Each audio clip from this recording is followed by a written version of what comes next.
वृंदावनेश्वरी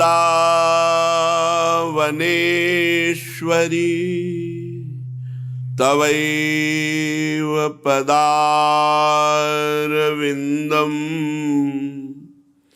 प्रेमामृतैकमकरंद रसौघ पूर्णम हृद्यर्पितं मधुपते स्मरतापमुग्रं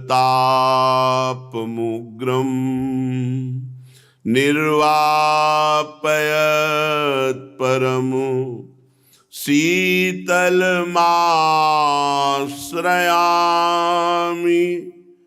परम शीतलमाश्रयामि।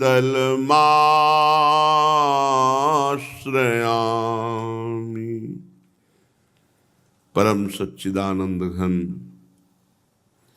प्रेमानंद स्वरूप नवनिभृत निकुंज महामहिम परम पावन श्री वृंदावन धाम श्री वृंदावन धाम के लाडिले प्राणाराध्य प्राण प्रिय युगल सरकार श्री प्रिया प्रीतम जी, समस्त सहचरी वृंद, खग मृग पशु पंछी तरुलता यमुना रस रानी रज रानी, समस्त ब्रजवासी परिकर कोटिशा नमन कोटिशा प्रणाम नमस्कार। श्री प्यारे जू आपकी जय हो। आपने अपार कृपा करके हम सबको अवसर दिया है कि इस मायाकृत दलदल से निकलकर प्रेमामृत सिंधु में डूब जाए। अब आपको ही घसीटना होगा। जैसे कृपा करके आपने ये अवसर दिया, वैसे इस अवसर को सार्थक करने के लिए मन बुद्धि भी पवित्र कीजिए। ये आपको ही करना होगा प्रभु। यदि आप नहीं करेंगे तो आपकी इतनी मलिन माया है कि वो आपसे विमुख कर देगी। इसलिए हे कृपा सिंधु, आप कहते हो कि मय्येव मन आधत्स्व मयि बुद्धि निवेश है। हम प्रार्थना करते हैं कि हमारे मन बुद्धि को आप चुरा लीजिए। आप सर्व सामर्थ्यशाली हैं, हमारे मन बुद्धि को आप अपने अधीन कर लीजिए। श्रीपाद कह रहे हैं, मंद मंद चारुहास दिव्य पीत पट्टवास नील नीर दावभास बल्लवी विचित्र रास। आपको मन बुद्धि चुराने में कोई मेहनत नहीं करनी पड़ेगी। जब आप मंद मंद मुस्कुराते हुए दिव्य पीतांबर धारण किए हुए आपके श्रीअंग की कांति इंद्रनीलमणि जैसी, नवीन मेघ जलधर जैसी, और पार्श्व में विराजमान परम रूप सौंदर्य प्रेम की सीमा श्री महारानी जी, फिर आपको हमारे मन चुराने में कौन सी मेहनत लगेगी। मंद मंद चारुहास दिव्य पीत पट्टवास नील नीर दाव भास बल्लवी विचित्र रास। आप ऐसे प्रिया प्रीतम मिलकर विचित्र नृत्य कर रहे हैं। प्रेम संपदेक वास राधिका निकुंज वास माव नित्य तद विलास कोटि चंद्र वक्त भास। प्रेम संपत्ति का दान करने वाले, आपको मन बुद्धि चुराने में क्या मेहनत लगेगी। अभी राधा पी जी से कह रहे थे, यार बोल दिया करो कभी कभी, शर्माओ मत, अपने घर के हैं सब। अगर आप बोल दोगे तो क्या चला जाएगा, हमारा चला जाएगा। हमारा मन, हमारी बुद्धि, हमारा चित्त, हमारा अस्तित्व, हमारा अहंकार सब गलित हो जाएगा। आप बोल दो ना। पर वो अभी शर्माते हैं। अभी हमारे प्रेम में इतनी ताकत रहे कि उनको बुलवा दे। नहीं, वो बोलते भी हैं, दिमाग में तो बोलते हैं लेकिन बाहर नहीं बोलते। सच्ची मानिए, जिस दिन वो प्रेम हो जाएगा, वो बात करते हैं, वो खेलते हैं साथ। लोग प्रमाण मांगते हैं कि भगवान हैं, इसका प्रमाण दीजिए। कैसी मलिन बुद्धि आ गई। कोई क्षण ऐसा नहीं, कोई कण ऐसा नहीं जहां प्रभु ना हो। आप प्रेम संपत्ति को प्रदान करने वाले हैं। हे रास विलासी, आप श्री स्वामिनी जी के साथ नवनिवृत्त निकुंज में विराजमान है। ये नवनिवृत्त निकुंज ही है। हे राधा निकुंज नित्य विलासी, हे कोटि कोटि चंद्रमाओं को विनिंदित करने वाले युगल सरकार, आप मेरी रक्षा कीजिए, क्योंकि आपकी ही रक्षा करने से हम बच सकते हैं। बड़े खिलाड़ी हैं वो, ऐसी जगह से आपको ठीक कर देंगे कि दोबारा वो गलती ही नहीं होगी। विश्वास करो, यदि इनके भरोसे हो गए, पहले तो गलती होगी नहीं, अगर हो गई तो दोबारा नहीं होने, ऐसी स्थिति दे देंगे। विश्वास करो, ये हम अपने जीवन की बात कह रहे हैं।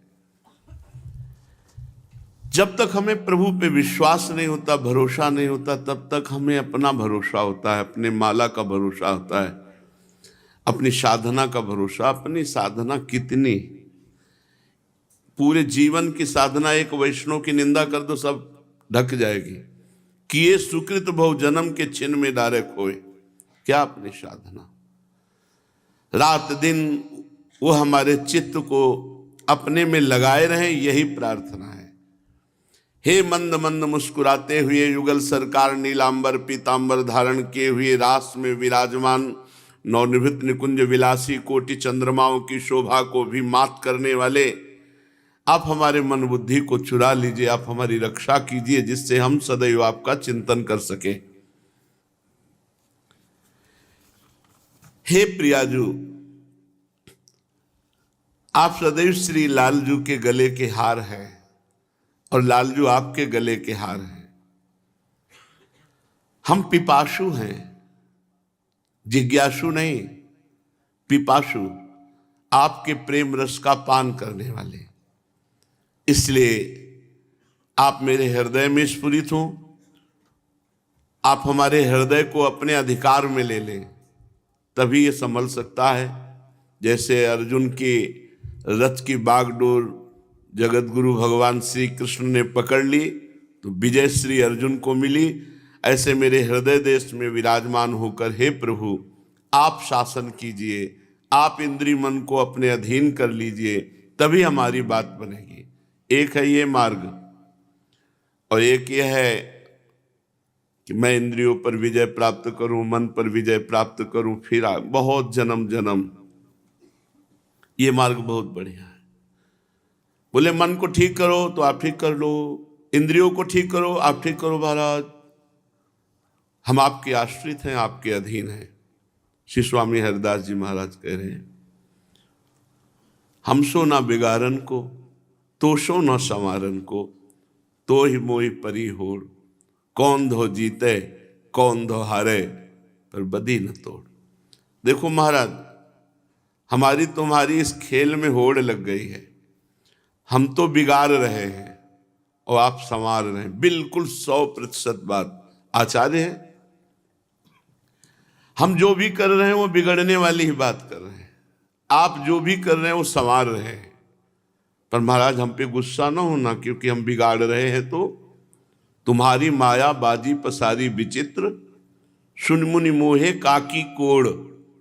किसकी गोद में बैठकर बड़े बड़े मुनिजन आपका विस्मरण कर देते हैं, वो प्रचंड माया आपकी है। हरि, हम बिगाड़ते बिगाड़ते जीत गए और आप हार गए, तो न तोड़। हम जीते तुम हारे, तो न तोड़। फिर भी आप ऐसे कृपालु हो आप कि आप हमें छोड़ते नहीं हो। यद्यपि हम आपके विरुद्ध आचरण करते हैं, फिर भी आप मुझे दुलार कर रहे हो। दुलार करते करते संवारते संवारते आप हार गए, क्योंकि मैं नहीं सुधरा और मैं जीत गया।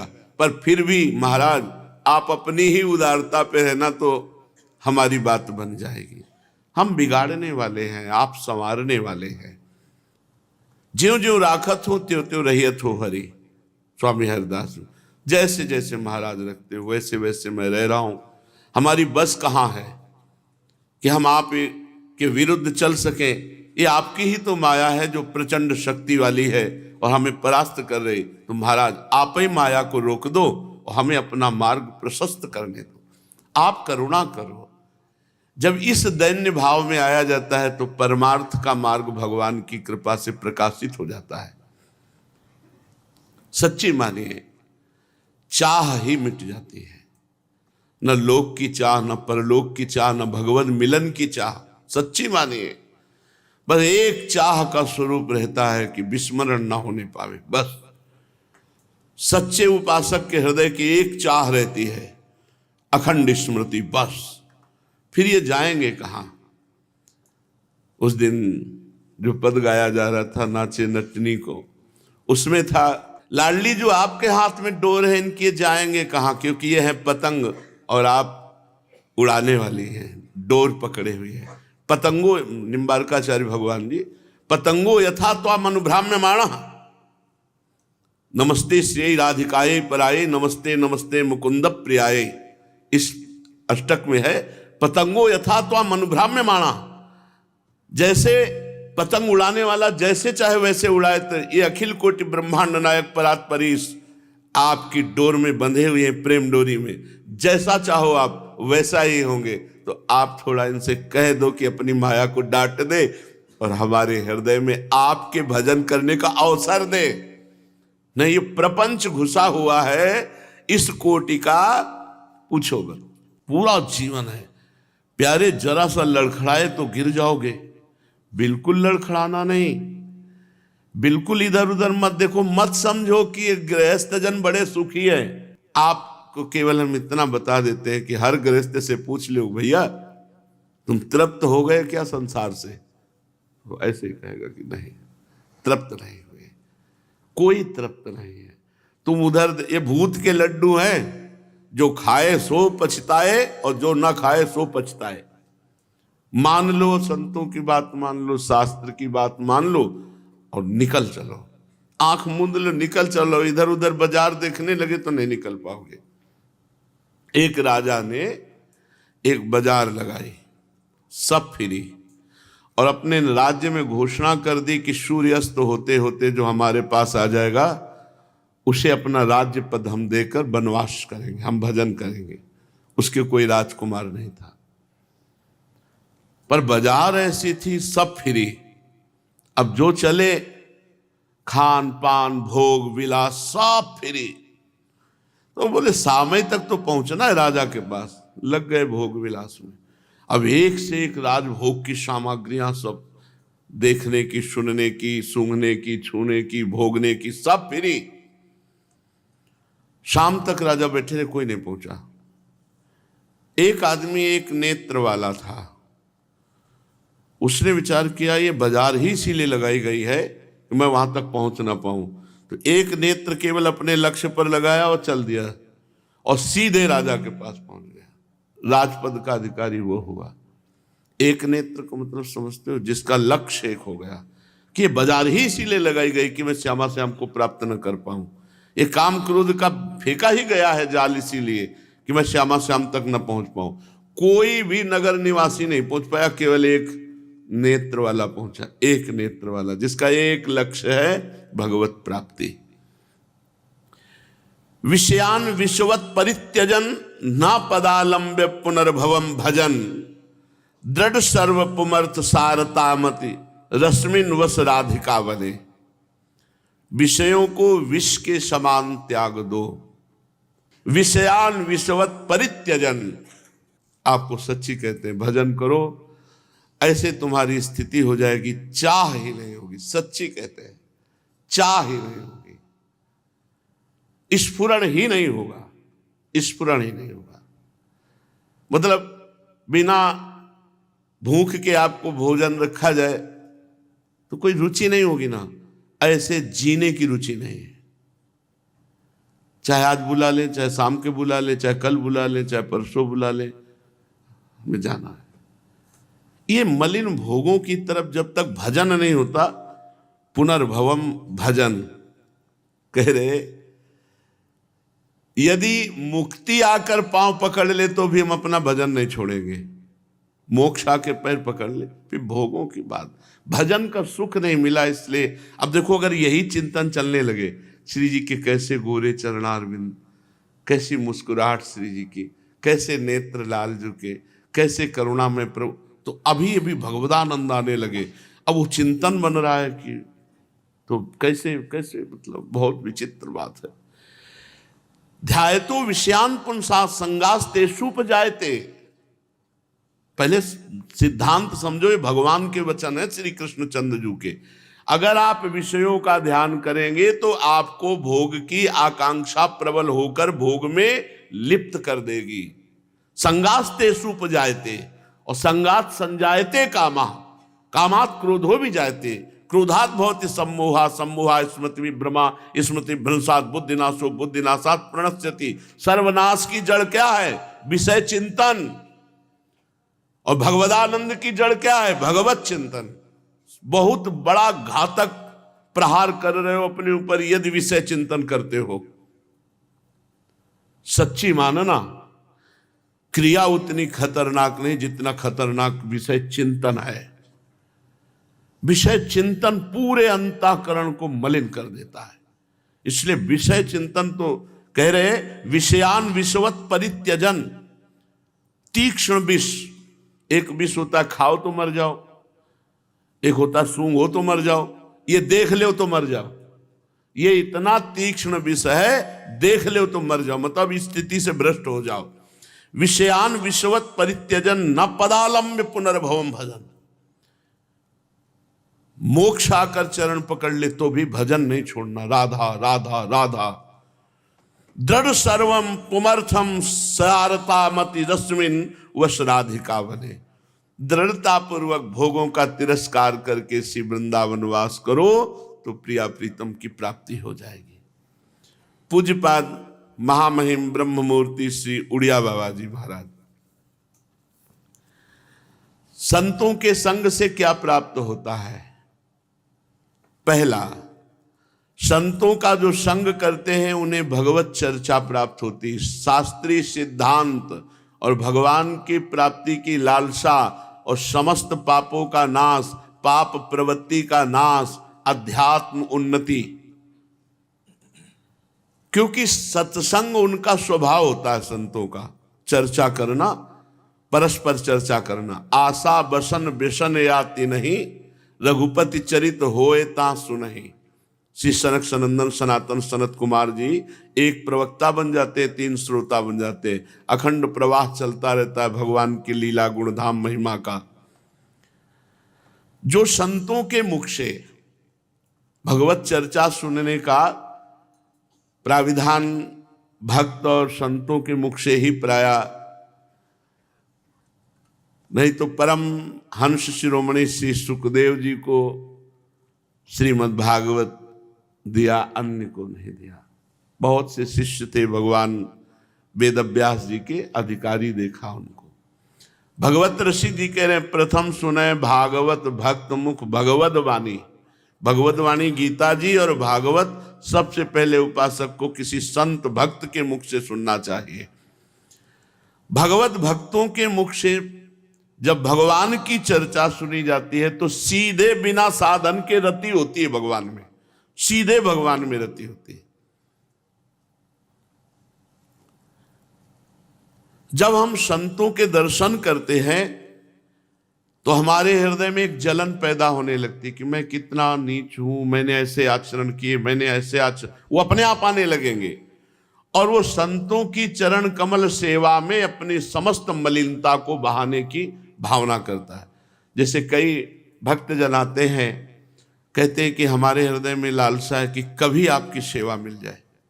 तो हम कहते हैं हमारी सेवा कभी नहीं, जीवन भर करो। क्या?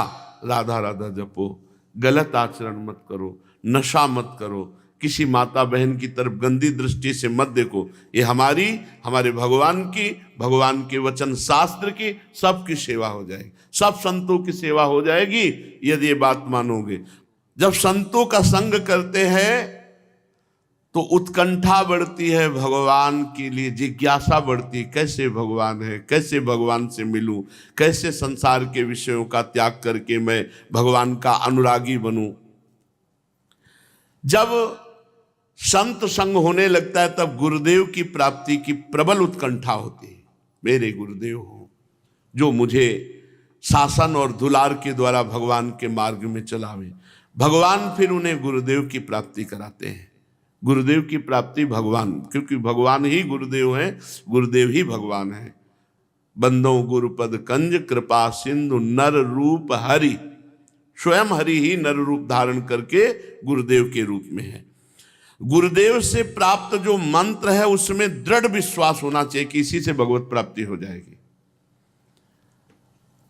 दृढ़ विश्वास हमें, और कुछ सत्संग सुनेंगे हम, उसमें जो हमारे अनुकूल गुरुदेव के होगा वो धारण करेंगे। उपासना अपने गुरुदेव की ही करेंगे। जो हमारे गुरुदेव ने मंत्र दिया, जो गुरुदेव ने मार्ग बताया, उसी पे चलेंगे। देखो, गुरुजन जब विनोद में भी, उपहास में भी कुछ कहते हैं ना, तो उसमें परम मंगल होता है। डांटते हैं या उपहास करते हैं या परम मंगल होता है। जैसे ये ऐसे क्या घूम रहा है, ऐसे कर रहा है, ऐसे, ये मत समझो कि सभा में हमारी बेइज्जती हुई, नहीं, तुम्हारी धुलाई हो गई। जो तुम बहुत दिनों तक साधना करके अपने हृदय को नहीं पवित्र कर सकते थे, वो तुम्हारे हृदय में बम का गोला जैसा जाएगा, वो आग लगेगी और तुम्हें उत्थान की तरफ ले जाएगा। संशय, विपरीत भावना, भय और शोक, ये सब शरणागति में कलंक है। निर्भयता, निश्चिंतता, निशोकता, विपरीत भावना का त्याग, संशय का त्याग, ये शरणागति को पुष्ट करते हैं। तो संत महात्मा गुरुदेव की प्राप्ति कराते हैं और गुरुदेव भगवान की प्राप्ति कराते हैं। जो गुरुदेव ने मंत्र दिया, दृढ़ विश्वास, संत संग से क्या नहीं हो सकता, सत्संग से क्या नहीं हो सकता। लीटरों में बिकने वाला तिल का तेल जब संग करता है इत्र का, तो तोला में बिकने लगता है। बोले 500 रुपया तोला, जो लीटरों में बिकता है। जो पैर के नीचे रज रहती, जब वायु का संग पा जाती तो आकाश में उड़ने लगती। गगन चढ़ई रज पवन प्रसंगा। तो सत्संग से क्या नहीं हो सकता कि यदि सामने वाला बदलना नहीं चाहता, भगवान भी नहीं बदल सकते। भगवान भी नहीं। आप कहोगे भगवान क्यों नहीं बदल सकते? भगवान तो कर्तुम अन्यथा कर्तुम है। दुर्योधन को समझा रहे हैं संधिदूत्र बन के कि भाई देखो, आपने शर्त रखी थी कि 12 वर्ष का वनवास और 13वें वर्ष का अज्ञातवास पूरा कर लोगे तो तुम्हारा राज्य हम वापस कर देंगे।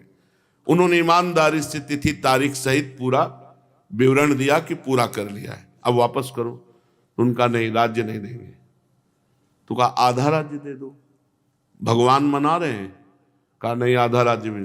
कहा 5 गांव दे दो, 5 गांव दे दो। कहा सुई अग्रे न केसवा, सुई की नोक पर भी नहीं दूंगा। देखा ना, भगवान कह समझा रहे हैं, उसकी समझ में आ रहा है कि आखिरकार युद्ध हुआ ना, महाभारत युद्ध हुआ। अगर आप बदलना नहीं चाहते तो आपको कोई नहीं बदल सकता। तो गुरुदेव जो मंत्र दे, उपासना दे, उसमें दृढ़ होना चाहिए, बड़ी दृढ़ता लानी चाहिए। प्रायः जुड़ते गुरुदेव से हैं और आसपास के वातावरण से वो अपने को गुरुदेव की कृपा से वंचित कर लेते हैं। उपासक को चाहिए सीधे गुरुदेव से जुड़े, बस इतनी बात समझ लो। अगर हमारी पकड़ पाए तो आजीवन श्रद्धा तुम्हारी पुष्ट रहेगी। हम केवल गुरुदेव से जुड़े हैं, ना कि अगल बगल से। गुरुदेव की आज्ञा, गुरुदेव के वचन, कभी भी आपकी अश्रद्धा नहीं होगी, कभी आप चूकेंगे नहीं। आपको सिर्फ गुरुदेव के वचन, गुरुदेव के मंत्र, गुरुदेव की उपासना, त्रिभुवन में कोई परास्त नहीं कर सकता। और आप जुड़े किससे थे? किससे जुड़े थे? आप विचार करो। केवल गुरुदेव से। तो आपको केवल गुरुदेव के वचनों पर, उनकी उपासना पर, उनके मंत्र पर, उनकी आज्ञा पर दृढ़ रहना है। कोई नहीं परास्त कर सकता। जब तक गुरु भक्ति नहीं, तब तक भगवान की प्राप्ति नहीं। संत संग का क्या फल हुआ? गुरुदेव का वरण। और गुरुदेव की कृपा का फल हुआ भगवान की प्राप्ति। जब गुरुदेव की सेवा होती है तो इंद्रियों का दमन करना चाहिए। ध्यान दीजिए, गुरुदेव की सेवा का फल है इंद्रियों का दमन, ना कि इंद्रियों को छूट दे देकर मनमानी आचरण करना। हम देखते हैं इतने सत्संगियों में सबका भाव भगवत भाव ही है, तभी तो यहां बैठे हुए। लेकिन नहीं, सबका लक्ष्य भगवत प्राप्ति नहीं है। सब यहां जो भी बैठे हुए हैं, आप बचो और औरों को बचाओ, परमार्थ मार्ग का सूत्र समझो। जो दुष्ट होता है वो आप गए और ही घालें, जो कहूं सतमार्ग प्रतिपालें। अगर गलती करोगे तो मेरे स्वामी साम दाम और दंड भेद से सीधे रास्ते लाऊं, नकली से बनाऊं असली। यही तो मेरे मन में ठणी भगत मेरे मुकुटमणि। सारी की सारी कमियां दूर कर देते हैं भगवान। गुरु संग का मतलब है इंद्रियों का दमन, मन का निग्रह, मन को विषयों से हटाना, इंद्रियों को विषयों से हटा करके भगवान में लगाना। सर्वात्मना न विसजेत बहिरेंद्रियाणि, ये गुरु संग का फल है। गुरु के समीप रहने वाले उपासक में राग द्वेष की वृत्ति नहीं रह जानी चाहिए, सम बुद्धि आनी चाहिए, सबके प्रति भगवत भाव। संपूर्ण संसार में भगवत बुद्धि होनी चाहिए। जो गुरु के समीप रहता है उसमें यथालाभ संतुष्ट रहने की कला आ जाती है, भोगों की तृष्णा का नाश हो जाता है। जो गुरु सेवा में रहता है उसकी चित्त वृत्ति सरल, व्यवहार निश्चल, केवल भगवान पर भरोसा, हृदय में हर्ष विषाद दीनता सुख ये सब नष्ट हो जाते हैं। अरे गुरु सेवा का मतलब परमात्मा की सेवा। पर 20 मिनट गुरु की सेवा की और शेष समय प्रपंच किया, फिर नहीं। सेवक सुख चाहे मान भिखारी, व्यसनी धन शुभ गति व्यभिचारी। व्यभिचारी आदमी शुभ गति चाहे, नशेबाज जुआड़ी नाना प्रकार के कुमार्गामी प्रवृत्तियों वाला चाहे हम धनी हो जाएं, नहीं। सेवक सुख चाहे तो सेवक कैसा, भिक्षुक सम्मान चाहे तो सन्यासी कैसा, त्यागी कैसा।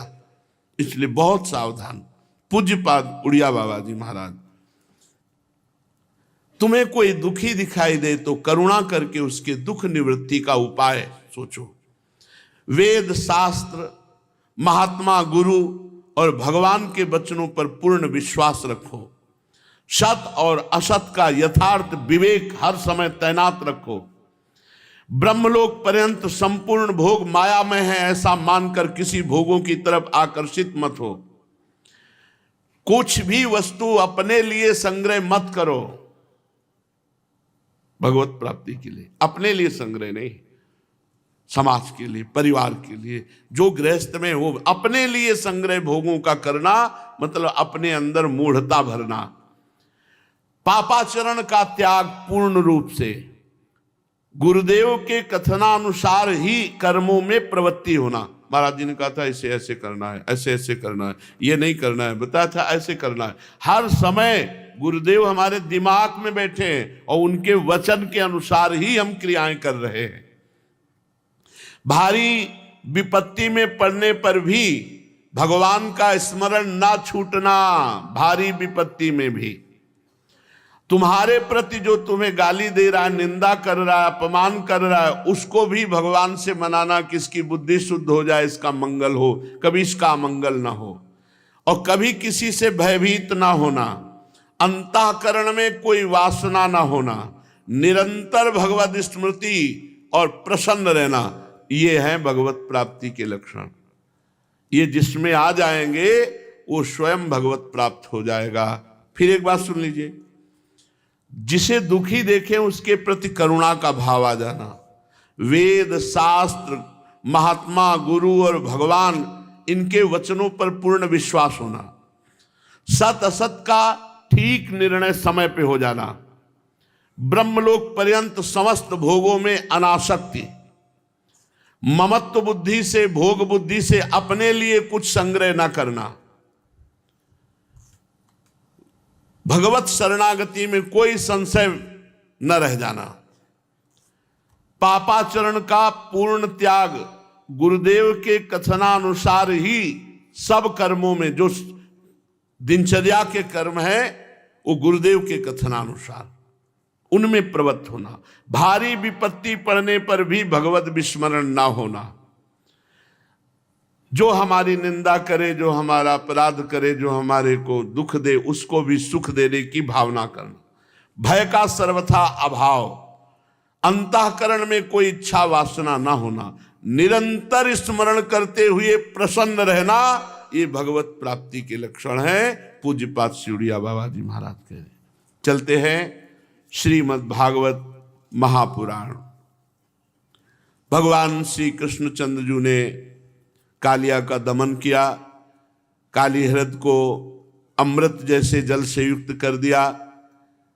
कालिया नाग अपने परिवार के साथ रमण द्वीप चला गया।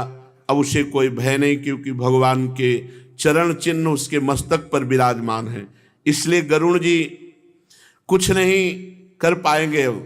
जहां भगवान के चरण चिन्ह देखे वहां गरुड़ जी फिर प्रहार नहीं करते। भगवान को भी संघर्ष पे संघर्ष ही करना पड़ा, तो हम लोगों को क्यों संघर्ष नहीं करना पड़ेगा?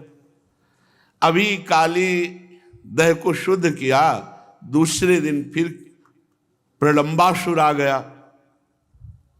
और भगवान बलराम जी का अपहरण करके लिए जा रहा था। भगवान बलराम जी ने प्रलंबासुर का उद्धार किया। कल ये चर्चा सुनी। परीक्षित अगले दिन फिर भगवान की वही दिनचर्या, गाय बछड़ों सखाओं गोपों के साथ वृंदावन में हरी हरी घास पर गाय को छोड़ देना और आपस में क्रीड़ा करना। गौएं बेरोक टोक चढ़ती हुई घने जंगल में चली गई। गर्मी का समय था और मुंजा टवी सरकंडों के वन में पहुंच गई। बहुत से गोप उनको वहां से निकालने के लिए गए। श्री कृष्ण बलराम आदि ने देखा कि गौएं दिखाई नहीं दे रही। अरे वो तो सरकंडों के वन में चली गई। गौओं के खुर से पता लगाते हुए गए। भगवान बड़े जोर जोर से गौओं का नाम लेकर के पुकारने लगे। गौएं अपने नाम की ध्वनि सुनकर भगवान पुकार रहे, हुंकारा जमाने लगी। ये हो ही रहा था कि आग लग गई। बांसों की रगड़ से दावानल प्रकट हो जाती है। और मुंजाटवी, ये तो बहुत जल्दी आग फैलने वाली। समस्त बछड़े गौएं गोप सखा और बड़ी जोर की आंधी चलने लगी। सब ओर से प्रचंड ऊंची ऊंची लपटे जो सब जीवों को भस्म करने की सामर्थ्य रखती। ग्वाल गौएं चारों ओर दावानल से घिर गए। ये घटना कालिया नाग के जब दमन पर रात्रि में वहीं रुके थे तो एक ऐसी घटना घटी थी। ऐसी फिर घटना घट गई। मृत्यु से भयभीत होकर के जैसे जीव भगवान की शरण में आता है, ऐसे समस्त ग्वाल बालों ने भगवान श्री कृष्ण बलराम जी के शरणापन्न होकर पुकारा, हे महावीर श्री कृष्ण, हे प्यारे श्री कृष्ण, हे परम बलशाली बलराम, हम तुम्हारे शरणागत हैं, तुम दोनों हमें इससे बचाओ। श्री कृष्ण, जिनके तुम ही भाई बंधु हो, जो पूर्ण रूप से तुम्हें अपना मान लिए हैं, उनको कभी कोई कष्ट नहीं होता। आप सब धर्मों के ज्ञाता हो, तो आप शरणागत धर्म को भी जानते हो। हम सब आपकी शरण में हैं, इसलिए हे प्रभु, एकमात्र आप हमारे रक्षक हो, आप हमारी रक्षा कीजिए। भगवान श्री कृष्ण ने बड़े जोर से कहा, डरो मत, डरो मत, आंखें बंद कर लो। वचो निशम्य कृपणम बंधूनाम भगवान हरिः निमीलयत मा भैष्ट लोचना नित्य भासत। तुम सब अपने नेत्र बंद कर लो। अब आसपास बड़ी ऊंची ऊंची लपटें, आंख की मुंजाटवी, बहुत ऊंची होती है मूंज, उसे गांव में मूंज कहते हैं, जिसे इसे शास्त्रीय शब्दों में कहते हैं मुंजाटवी, उसे मूंज कहते हैं। कहीं कहीं सरकंडा कहते हैं उसे, बड़े बड़े होते हैं, सफेद उनमें वो बाली सी आती है।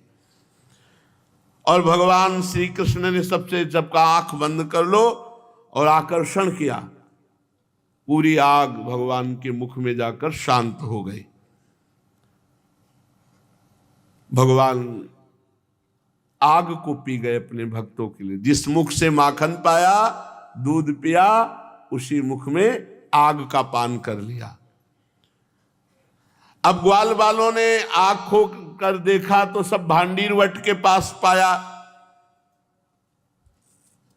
हमारा श्री कृष्ण जरूर चमत्कारी है, क्योंकि इस भारी संकट से हम कहां फंस गए थे मुंजा टवी में, कहां आ गए यहां भांडीर वट। सबको गाय बछड़े सखा सबको उठाकर भांडीर वट में और आग को पी लिया। परीक्षित सायंकाल होने पर बलराम जी के साथ भगवान श्री कृष्ण ने गौएं लौटाई और बंशी बजाते हुए उनके पीछे पीछे घर आए। ग्वाल बाल उनकी स्तुति कर रहे थे।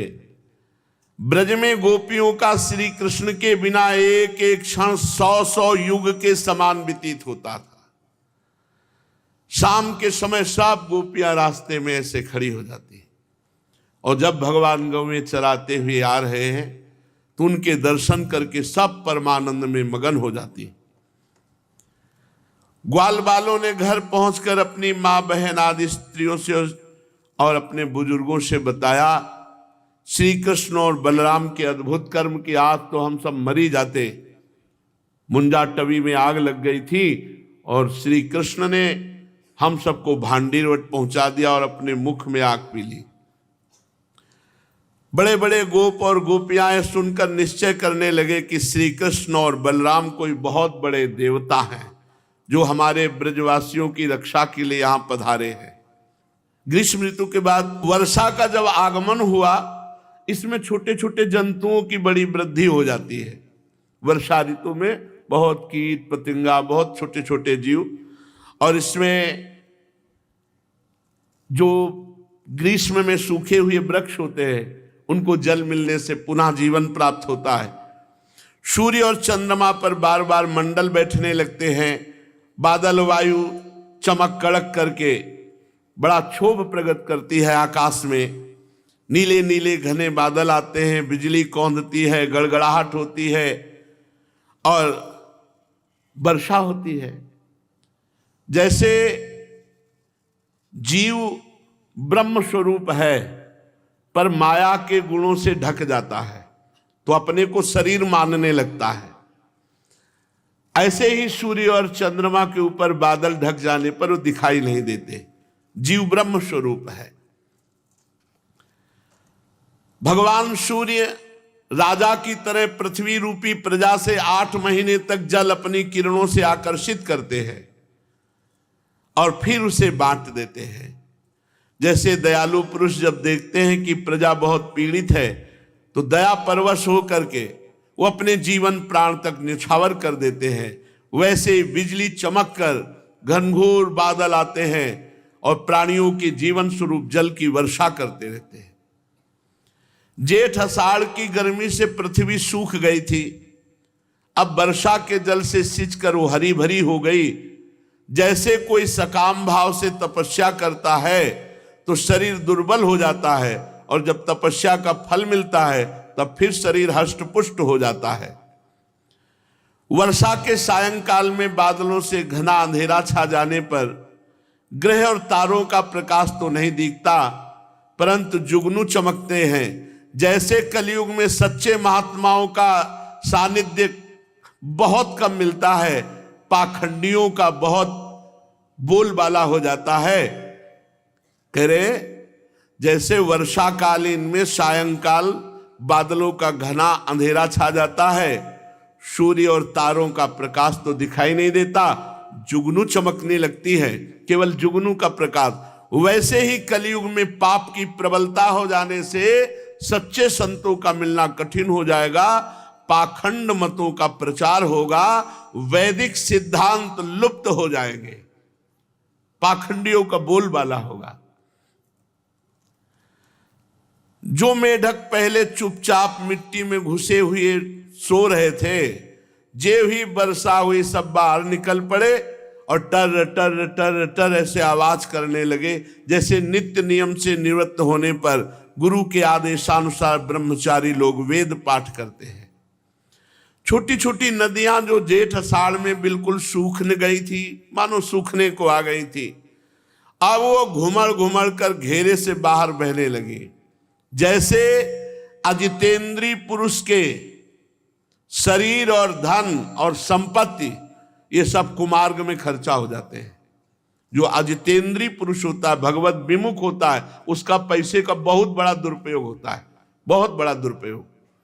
वो अपने को सौभाग्यशाली समझते हैं, अभिमान उनको बढ़ता है, मैंने बहुत बड़ा दुरुपयोग।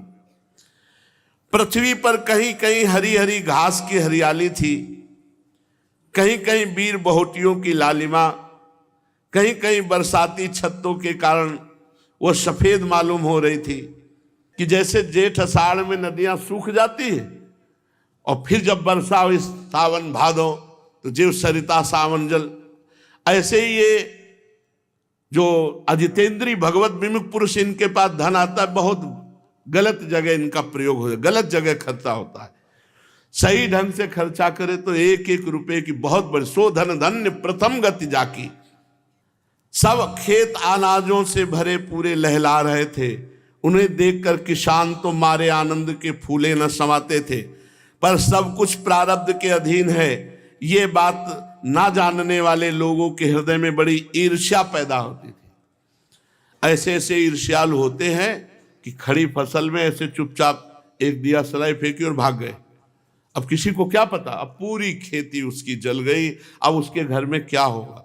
जैसे सरसों की खेती थी ना, सरसों, अब बादल आ गए शाम के और सुबह सरसों काटनी, पूरा परिवार उदास बैठा है, हे भगवान वर्षा मत कर देना। अगर वर्षा हुई, सरसों भींजी जो पकी खड़ी, सुबह जो ही सूर्योदय होगा तो पहली किरण में खिल जाएगी ऐसी कली और सब सरसों बिखर जाएगी, पूरा फसल नष्ट। किसान बहुत बहुत तपस्वी होता है, बहुत मेहनती। अब तो चल गए ट्रैक्टर, नहीं एक फार का हल था, सुबह 2 बजे से लगे 11 बजे तक जोत रहे, तब जाके कितना जुतता।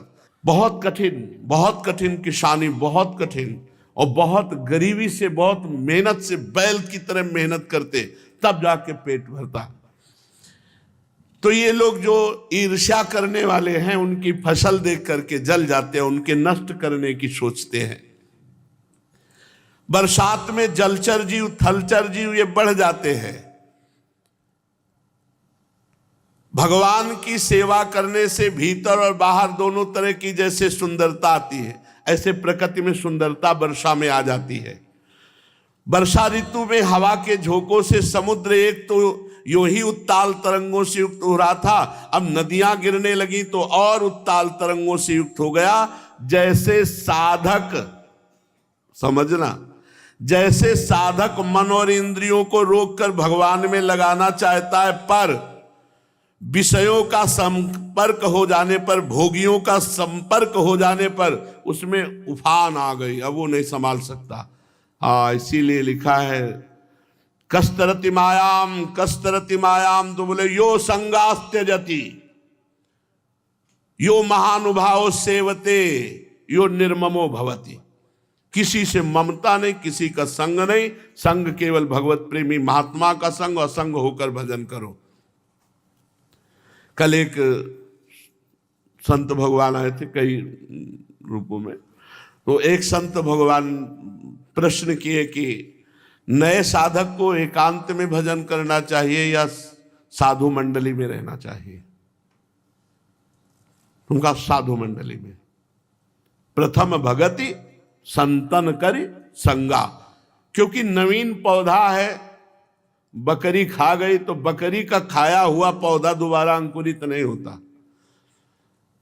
प्रियादास जी ने भक्तमाल में लिखा है कि भक्ति का अंकुरण जब हो रहा हो तो साधु रूपी बाड़ लगा दो, साधु संग रूपी बाउंड्री, जिसमें माया रूपी बकरी न प्रवेश करे। बकरी का चरा हुआ किनगा नहीं निकल, वो ऐसे डंठल से चबा जाती है।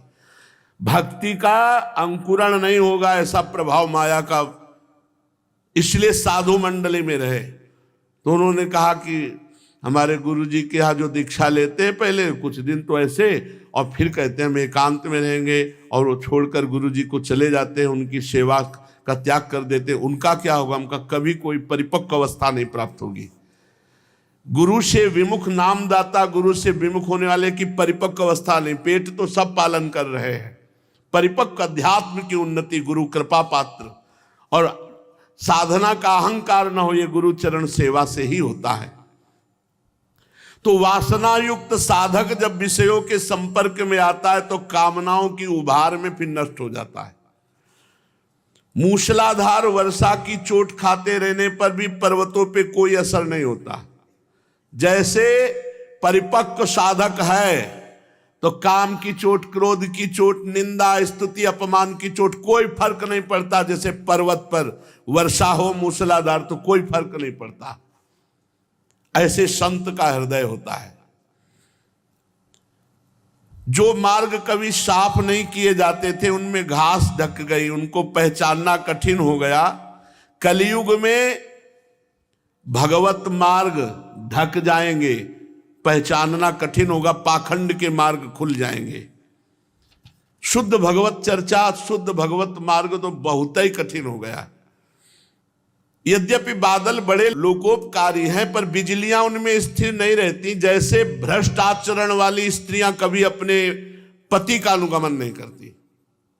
जो भ्रष्ट आचरण वाली हैं वो अपने पति के अनन्य नहीं रहेंगी। उनका स्वभाव हो गया है चंचल, तो फिर वो टिकना। और ये आज का जो समय चला है, गर्लफ्रेंड बॉयफ्रेंड, ये पहले ही सब भावनाएं दूषित हो जाती हैं, अपवित्र भावनाएं, तो कैसे गृहस्थी कैसे बढ़िया होगी इनकी। आकाश में मेघों की गर्जना तर्जना बड़ी जोर से होती है और इंद्रधनुष दिखाई देता है। जैसे सतोगुण, रजोगुण, तमोगुण, इस विश्व के बखेड़े में निर्गुण ब्रह्म छुपा हुआ है, पर ये तीन दिखाई दे, सतोगुण, रजोगुण, तमोगुण। ये इंद्रधनुष की भांति ये दिखाई दे रहा है यही गुण, लेकिन इनमें जो व्याप्त है वो परमात्मा अनुभव में नहीं आ रहा। बादलों के शुभागमन से मोरों का रोम रोम खिल जाता है और वो कुहुक कर नृत्य करके आनंद मनाते हैं। ठीक वैसे ही जैसे गृहस्थी में जो लोग हैं उनको जब भगवत प्रेमी महात्मा मिलते हैं तो उनका हृदय आनंद से नाच उठता है। आज अहोभाग्य भगवत प्रेमी महात्मा का दर्शन हुआ, आज अहोभाग्य उनके वचन सुनने को मिले, आज अहोभाग्य उनकी सेवा बनी। जो वृक्ष जेठ अषाढ़ में सूख गए थे वो अपनी जड़ों से जल पीकर पत्ते फूल डालियों से खूब सज धज गए। जैसे कोई सही तपस्या करने वाला जब तपस्वी अपनी तपस्या का फल पाता है तो वो प्रफुल्लित हो जाता है। तालाबों के तट कांटे कीचड़ जल के बहाव के कारण प्राय अशांत रहते हैं, परंतु सारस एक क्षण के लिए भी उन्हें नहीं छोड़ता। जैसे अशुद्ध हृदय वाले विषयी पुरुष सदैव भोगों में ही लगे रहते हैं, वो भोगों को छोड़ने की बात सोच ही नहीं सकते। वर्षा ऋतु में इंद्र की प्रेरणा से बड़ी वर्षा होती है, इसलिए नदियों के बांध और खेतों की मेड़ें टूट जाती है।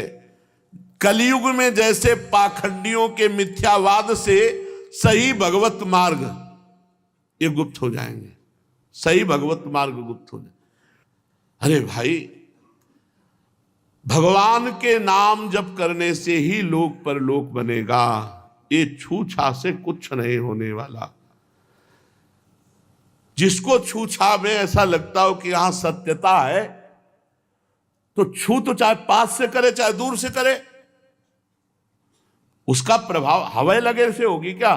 मंत्र का तो प्रभाव ऐसा है कि यहां पृथ्वी लोक में यज्ञ हो रही थी, देवराज इंद्र के पावे में था, तक्षक स्वाहा बोला तो ऊपर से चला आया। मंत्र में तो इतनी बड़ी शक्ति। हमारा प्रारब्ध क्षय हुआ तो हम ठीक हो जाएंगे, हमारा प्रारब्ध क्षय नहीं हुआ तो कोई ना डॉक्टर ठीक कर सकता है ना कोई छूछा ठीक कर सकता है। प्रारब्ध बड़ा बलवान होता है। प्रारब्ध को मिटाया नहीं जा सकता, केवल भजन के द्वारा ही उसको सहा जा सकता है, रोका थोड़ा जा सकता है, अधिक को कम में किया जा सकता है। मिटाया, पूर्ण मिटाना बड़ा कठिन है प्रारब्ध को, और जो मिटाने की सामर्थ्य रखते हैं उनको ज्ञान हो जाता, फिर वो मिटाते नहीं। इसलिए कहते हैं कलयुग में ये पाखंडियों का बोलबाला हो जाएगा। बड़ा विचित्र खेल है, बड़ा विचित्र खेल। एक बरगदिया बाबा थे, उनके पैर में कछुआ काट खाया, वहां कीड़ा पड़ गए तो पूरा पैर सड़ रहा था, और ब्रह्मबोध संपन्न महापुरुष थे। आप कैसे समझते हो? प्रारब्ध भोग बड़े बड़े को भोगना पड़ता है। इसलिए कह रहे कि कलयुग में पाखंडियों का मत चलेगा, चलेगा, दौड़ेगा पक्का। और रात दिन माला चलाओ, भजन करो, सत्य मार्ग में चलो, भगवान के मार्ग में चलो, जो अविनाशी है, त्रिकाल में कभी धोखा नहीं हो सकता। इसमें विश्वास नहीं होगा, इसमें विश्वास। सबको ऐसा लगता है कि हम कुछ ले दे के बाबा जी को और हम भोगे भोग, और बाबा जी करे योग, और हम कुछ फल फूल रुपया दे दे और खूब चकाचक रहे। नहीं भाई, ऐसा विधान नहीं है। अवश्य में वो भोक्तव्यम कृतम कर्म शुभाशुभम, को न काहू के सुख दुख कर दाता, और निज कृत कर्म भोग सुन भ्राता। अपने कर्म को भोगना पड़ेगा। इसलिए भगवान का नाम जप, भगवान की मंत्र जप, भगवान की सेवा, भगवान के भक्तों की आराधना, ये बात तो हमारी समझ में आती, लेकिन ये समझ में नहीं आती कि कोई तुम्हें छू कर देगा तुम सिद्ध हो जाओगे। ऐसा नहीं। बहुत देखो कर्म कितना प्रबल है। हठ कर लिया आत्मदेव ने भागवत में प्रारंभ में कि या तो पुत्र देव, नहीं तुम तुम्हारे सामने मर जाएंगे। तो संत भगवान ने एक फल दिया। अब उनके भाग्य को पढ़ के बता रहे थे कि 7 जन्म तक तुम्हारे संतान नहीं है। तो क्या हुआ? फल लेके गए तो उनकी पत्नी धुंधुली ने फल नहीं खाया, गाय को खवा दिया। देखा ना प्रारब्ध कैसा बुद्धि बदल दी कि इतना सिद्ध फल वो गाय खवा दिया अपने, और उनके नहीं हुआ, बहन का लेकर के धुंधकारी। जैसे वायु की प्रेरणा से घने बादल प्राणियों के लिए अमृत में जल की वर्षा करते हैं, ऐसे कभी कभी बड़े संत जन धनी लोगों को आदेश दे करके गरीबों की सेवा कराते हैं। धनी लोगों से धन लेकर गरीबों की सेवा में लगाना, या धनी लोगों को आदेश देकर गरीबों की सेवा में लगाना। ऐसे ऐसे लोग हैं जिनको दवाई के पैसे की व्यवस्था नहीं, ऐसे वृद्ध हैं जिनकी सेवा कोई करने वाला नहीं, ऐसी माताएं वृद्ध हैं जिनको बहुत कष्ट मिल रहा है। धन हो तो ये करना चाहिए। 10-5 ऐसे सेवक रख ले और वयोवृद्धों लोगों को रखकर उनकी सेवा करवावे, औषधि करवावे। ऐसे ये सब धन के उत्तम है। सो धन धन्य प्रथम गति जाकी। वृंदावन में ऐसी शोभा से युक्त वृक्ष लताओं के बीच में भगवान श्री कृष्ण बलराम गौएं चराने आते हैं। खूब हरी हरी घास गौएं चरते हो, बड़े बड़े थन सब दूध से भरे हुए। और भगवान श्री कृष्ण जब उनका नाम लेकर पुकारते हैं तब प्रेम परवश होकर वो दौड़ी हुई भगवान के पास आती है, तो अति शीघ्रता के कारण उनके दुग्ध से वृंदावन की भूमि सिंचती जाती है। वनवासी भील और भीलिनियां भी बड़ी आनंदित हैं। वृक्षों की पंक्तियों से मधुधारा बह रही है, पर्वतों से झरने झरझर, बड़ी सुरीली आवाज, बहुत सुंदर गुफाएं।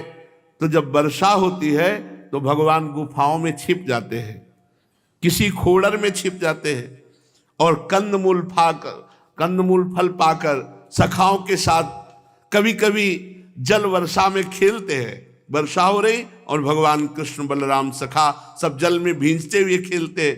कभी किसी चट्टान पर खुली बैठ जाते हैं, कभी ग्वाल बालों के साथ मिलकर घर से लाया हुआ दही भात दाल शाक आदि खाते हैं। वर्षा ऋतु में बैल बछड़े थनों के भारी भार से थकी हुई गौएं, ये सब बहुत जल्दी से घास चर लेती, हरी हरी घास पर बैठकर आंख मूंद कर जुगाली करती रहती। वर्षा ऋतु की सुंदरता अपार, वो भी वृंदावन के संयोग में तो और सुंदर। इसमें संदेह नहीं कि ये ऋतु, ये गाय, ये बैल, ये बछड़े सब के सब भगवान की लीला के दिव्य विलास हैं।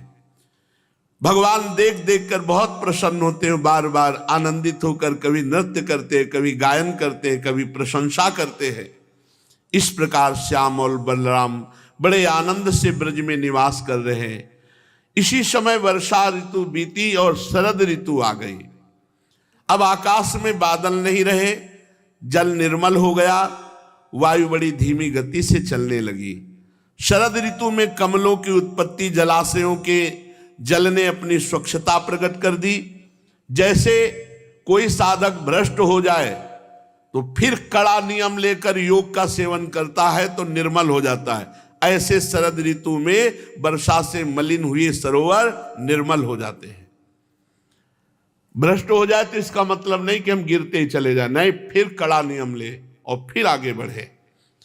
शरद ऋतु ने आकाश के बादल, वर्षा काल के बड़े हुए जीव, पृथ्वी की कीचड़ और जल के मटमैलेपन को नष्ट कर दिया।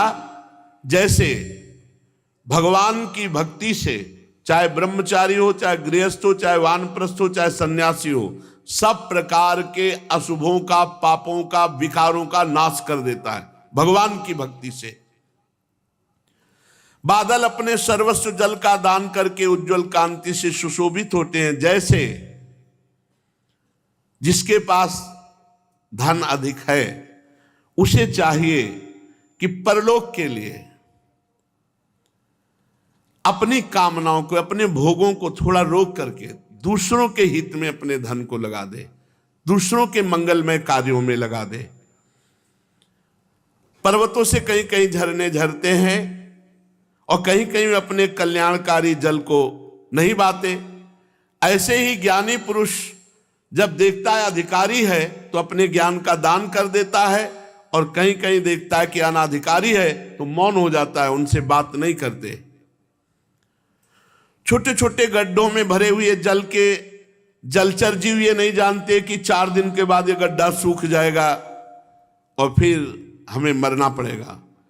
ऐसे ही ये कुटुंब भरण पोषण में भगवान से विमुख लोग ये नहीं जानते कि 4 दिन बाद आयु क्षीण हो जाएगी, वो मर जाएंगे, और जो हमें लाभ मनुष्य योनि में मिलना चाहिए वो हम नहीं ले पाए। क्या? भगवान का भजन। शरतकालीन सूर्य की प्रखर किरणों से बड़ी पीड़ा होने लगी। जैसे जिस साधक की इंद्रियां बस में नहीं होती उसे तरह तरह के ताप और पाप में फंसा देती इंद्रियां। अपनी इंद्रियों को संयम में रखने वाला साधक, साधु ही परमानंद को प्राप्त होता है। पृथ्वी धीरे धीरे अपना कीचड़ छोड़ने लगी, घास पात धीरे धीरे अपनी कचाई छोड़ने लगे। जैसे विवेक संपन्न साधक धीरे धीरे अनात्म पदार्थों का त्याग कर अपनी आत्मा में स्थित हो जाता है। शरद ऋतु में समुद्र का जल स्थिर, गंभीर, शांत हो गया। जैसे आत्माराम पुरुष का मन निसंकल्प और शांत हो जाता है, वो फिर किसी प्रपंच या भोग या कर्मकांड के झमेले में नहीं पड़ता। किसान खेतों की मेड़ मजबूत करके जल का बहना रोकने लगे। जैसे साधक अपनी इंद्रियों को विषयों का संयोग ना होने देना, प्रत्याहार करके अपने ज्ञान की रक्षा करता है। जितना इंद्रियों से भोग भोगोगे अज्ञान बढ़ेगा, और जितना भोगों का त्याग करोगे उतने ज्ञान बढ़ेगा। शरद ऋतु में दिन के समय बड़ी कड़ी धूप होती है, लोगों को बहुत कष्ट होता है, परंतु रात्रि के समय चंद्रमा प्रकाशित होकर संताप को वैसे ही हर लेता है। जैसे देहाभिमानी को साधना में दुख होता है और जब भगवत प्राप्ति होती तो परमानंद में निमग्न हो जाता है। इसलिए संसार के भोगों में मनोरंजन न करके भगवान की तरफ बढ़ो। ये थोड़ा दुख है, इसके बाद महासुख है, और संसार की तरफ दुख ही दुख है। दुखालयम शाश्वतम। फूलों से लदे हुए वृक्ष और लताओं में होकर बड़ी हुई सुंदर वायु बहती है, ना अधिक ठंडी ना अधिक गर्मी। उस वायु के स्पर्श से सबकी जलन तो मिट जाती है, परंतु गोपियों की जलन और भी बढ़ जाती है, क्योंकि उनका चित्त श्री कृष्ण ने चुरा लिया है। शरद ऋतु में बड़ी सुंदर शोभा, उसी शोभा में श्री कृष्ण प्रेम की उन्मत्तता। परीक्षित जैसे राजा के शुभागमन से डाकू चोरों के सिवा सब लोग निर्भय हो जाते हैं, वैसे सूर्योदय के कारण कुमुदिनी के अतिरिक्त और सभी प्रकार के कमल खिल गए। बड़े बड़े शहरों गांवों में नवान्न प्राशन इंद्र संबंधी उत्सव होने लगे, खेतों में अनाज पक गए। भगवान श्री कृष्ण बलराम जी की उपस्थिति से वृंदावन दिव्य शोभा से युक्त है। साधना करके सिद्ध हुए पुरुष जैसे समय आने पर अपने भगवत शरीरों को प्राप्त करके महाआनंद में स्थित होते हैं, वैसे ही सन्यासी, राजा, स्नातक, व्यापारी जो वर्षा के कारण एक स्थान पर रुके हुए थे, वहां से चलकर अपने अपने अभीष्ट कार्य की ओर। बड़ा सुंदर वृंदावन है और लालजू की बड़ी सुंदर बंसी बज रही है। उस बंसी को सुनकर के जो गोपियों के हृदय में भाव आ रहा है वो वर्णन करते हैं, इसे वेणु गीत कहते हैं। इसकी चर्चा आगे करेंगे। श्री राधा वल्लभ लाल की जय।